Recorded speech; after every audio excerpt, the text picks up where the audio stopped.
Hey, what's going on, you guys? It's been a minute since I've did one of these. Last thing I uploaded was kind of a podcast I did with my friends. I hope you guys did enjoy that. But I want to get back into making some more, YouTube videos consistently. Again, I've taken kind of a break with just things going on in my life, and I want to get some of these videos out because I'm going on a 2-week vacation.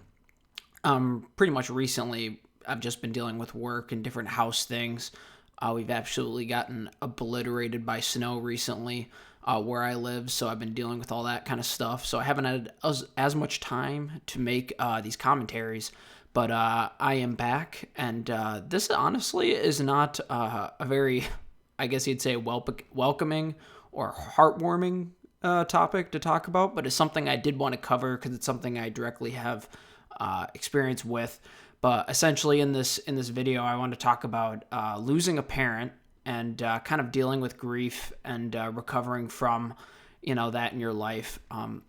To be honest, if your life goes the way it's supposed to, according to nature and whatnot, you should experience the loss of two parents.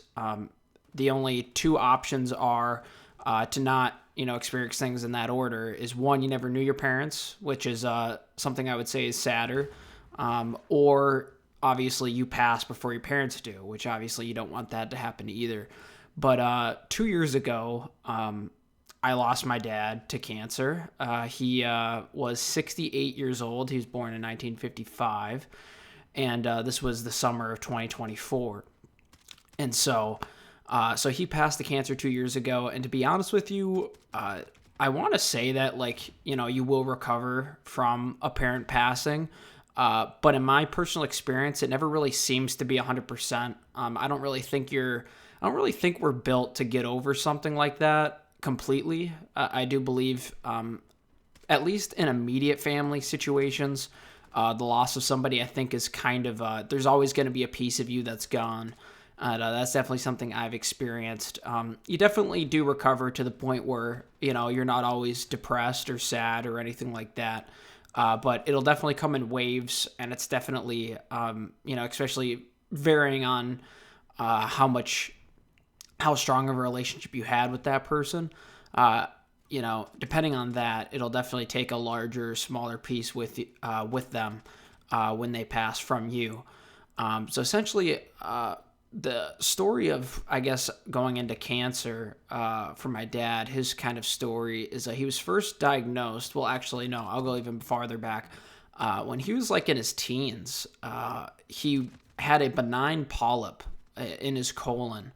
That he noticed this because he had blood in his stool. So this is all the way back when he was a teenager. So he had a benign polyp. It wasn't cancerous. And they had that removed, and he went most of his life, symptom-free, things like that. But that was kind of like the first indicator, whether that's genetic or maybe it was cancer, and just based off of life circumstance, something triggered it.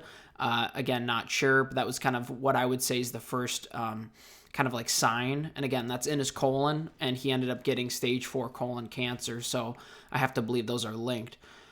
Fast forward all the way to 2006, actually. So this is significantly later, 40 years later or so. He had cancerous polyps in his colon diagnosed in 2006. And so he had those removed. And then after that, everything looked to be clear. Doctor said he was all good.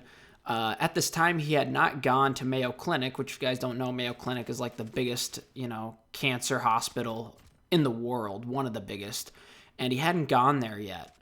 And that's honestly a problem. If you are in an area where there's just a lower population, I definitely recommend, if you're dealing with cancer or something like that, definitely get a second opinion from a larger hospital like Mayo Clinic, because a lot of times their opinions will differ and might even seem more extreme, but it's better for the long-term outcome. So he had a couple, polyps removed from his colon, and they basically left it at that. There's nothing on the scans or anything like that, so they said, you're good to go.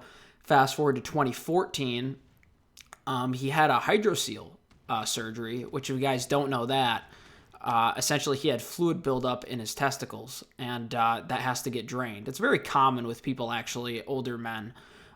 So he was always in pretty damn good shape, always biked and everything like that, all the way up to like 2 to 3 years before his passing.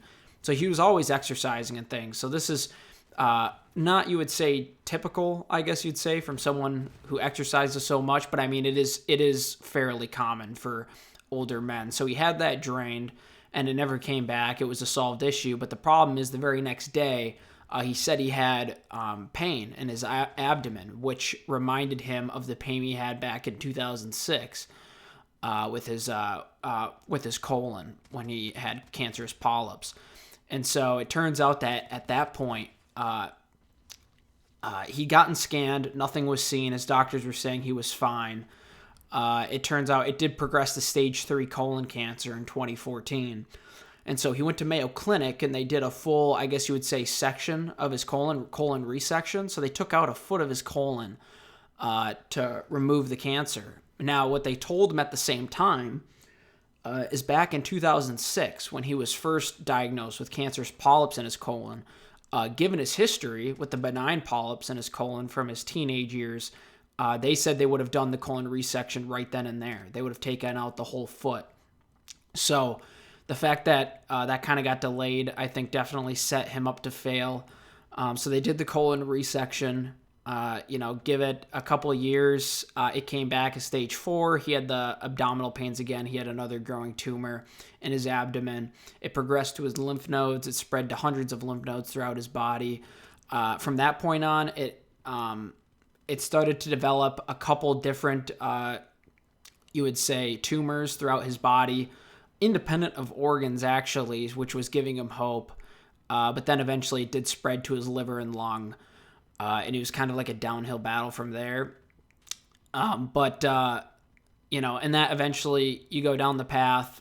He goes for a thoracotomy, which means prior to it actually spreading, a thoracotomy, it's kind of, if you guys have ever seen Breaking Bad, Walter White gets one.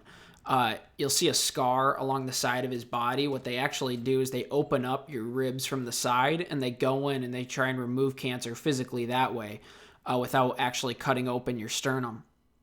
And so they attempted to do that for him. It was very taxing on his body. He said it was like the worst 2 to 3 weeks of his life. Essentially, they didn't get all of it. The scan only shows so much of cancer. And the thing that I always say, and make sure you guys, if you have family members that have cancer, or if you have cancer, any experience with this, just because it's not on the scan does not mean it's there. So these scans like CT scans, MRIs, PET scans, they're not going to see things at the cellular level, if it's small. They're going to see tumors and things, but, just because it's not on the scan and you're quote unquote, you'd say cancer-free is what it's called, meaning that there's no evidence of disease based off of scans that doctors are seeing. From my own personal experience, again, just because it's not on the scan does not mean it's not there. And essentially, that was the case for him. They took out extra lymph nodes out of him, to test and see, did we get it all, or were there extra ones that weren't popping up that actually have cancer? They biopsied some that they didn't think had cancer, and it did. And from there, the surgery was just so taxing. I always say, actually, that it wasn't the cancer that killed him. It was actually the thoracotomy. The surgery was just so intensive and so hard on him that eventually his body just broke down. It just goes to the point where you get down to skin and bone, and then you just don't want to eat, and your body kind of shuts down that way. But, following that, I'll definitely say you kind of go through the stages of grief when someone passes. At first, you get the news, you're kind of shocked when they initially pass. Or frankly, when it's something like cancer, you hear the news of cancer and you kind of feel like, the days are numbered already. So you kind of go through shock, and then it's definitely, denial's huge. Like, oh boy, I lived in denial for years, because he would fight cancer. He lived with stage 4 cancer for 5 to 6 years. And I mean, he dealt with cancer on and off for the last, for his last 18 years of his life, 16 to 18. So, he fought cancer for a long time. And I was kind of always believing that, he would outlive it and things like that. And so that's kind of denial. And then, I I didn't really deal with denial after. It's kind of building up to it, like realizing, okay, the time is close. He's going to go. You kind of never want to admit that to yourself. And then afterwards, actually, and I was told this by a hospice nurse. So for his last month, we got really good hospice care for him where he wasn't in any pain. They took really good care of him. And they told us that it's really actually into 3 to 4 months after someone passes that you really get a wave of grief. I can't say it was exactly 4 months. It might have been more 6 for me, but it's definitely, a time after that it kind of hits you when you realize I haven't talked to this person in a long time. They're not a part of my life anymore. That kind of hits you like a truck. Definitely later down the line, at least for me. Initially after, I was kind of fine. I think it was probably just a lot of bottling it up and shoving it down and kind of coping in a way, where you just don't let things affect you. Just go back to work, try not to think about it, that kind of thing. But definitely at some point it'll crack you, and it comes in waves for sure. Even now, there'll just be times where it just hits you. You start thinking about that person, and they're just gone. And then it just hits you like that. So I'll definitely say, you got to be prepared for that as much as you can be. There's really only so much you can do. Definitely spend as much time as you can with your loved ones, especially parents if you can. It's definitely not worth, after the fact wishing that you said something to somebody.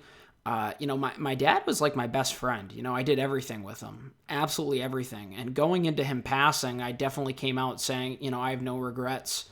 There's nothing, there's no conversation left unsaid. And that was partially true. But I mean, over time, you definitely think about things where it's damn, I wish I could have talked to him about this or that. Things are always going to come up. You're always going to wish you had more time. And so I definitely, want to advocate for you guys. Spend as much time with your loved ones as possible, especially in your immediate family. Because again, I've lost people outside of my immediate family. It didn't affect me in any way, like it affected, losing my dad. So definitely, take up as much time as you can because, again, life is short. Another big factor, that helped me in my grief. Don't know if you guys are religious or not, but I kind of grew up Catholic. And for the last, ever since COVID, I kind of drifted away from the church. I didn't go to church. I didn't really think about faith. Sure, I believed in God, but that was about it. Turning back to my faith post my dad passing was actually very big for me as well in terms of being able to grieve and kind of just process things.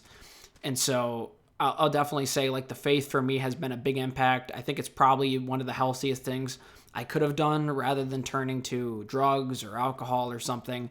I turned to God, and that helped me a lot. So again, I'm not going to preach at people or anything like that, but if you are someone who, you grew up in the faith or you ever thinking about, getting involved, I'll definitely say I think it's a very healthy response to someone passing in your life.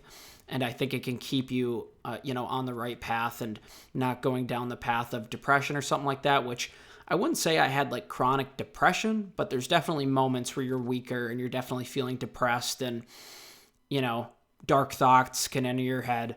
Not to the point where it ever got to anything significant, but, when you lose somebody, you just never know, and you can't expect to act completely rationally following that, especially if they had a massive impact on your life. So I would definitely, again, recommend, at least from my own experience, get involved with the faith. Just spend more time with other friends and family because chances are other people are grieving along with you. And so talking about those things and not bottling it all up is definitely a good thing as well. I used to, I had a problem when he was going through, his final stages of his life before passing. I would bottle up emotions and I actually wouldn't cry. And I know other people do this too. I don't know if it's a defense mechanism or what, but it's definitely good to let those emotions out and definitely talk to people. If you got to do therapy, do it. And one of the biggest things I want to say is, I've seen some dark Reddit posts and things about people that after their family members pass, they talk about doing things that, let's just say, will have irreversible outcomes. And I just want to tell you guys, y'all matter. Your lives matter 100%. Don't think it doesn't. Think about, the person that passed and would they want you to go down that path? I think obviously, the answer is going to be no. Everyone wants the best for their kids, at least I believe in most cases. So, don't do anything irrational like that. Reach out to people, talk about it. That's really all I can advise, because it's, at the end of the day, it's just going to take time. And I know the saying goes that, time heals all wounds. When it comes to something like this, I think time heals most of the wound, but it'll never heal, all of it. So anyways, I just want to talk about that, kind of like my experience with grief, what it's like losing a parent, and how I kind of dealt with that coming out of that experience, and how I deal with it honestly today. Again, it's a day-to-day thing. It comes in waves, and those waves can be frequent or they can be infrequent. It's all going to vary. But, leave comments down below of what you guys think, what you might have experienced, any tips you might have. And look forward to more videos coming from me. I'm going to make videos on more uplifting topics. But again, this is something I did want to talk about. I know it's kind of a funky format given video game background stuff. But again, it's kind of the format of my channel. But again, thank you guys for watching and hearing me ramble. And I'll see you guys in the future. Have a good one. Peace.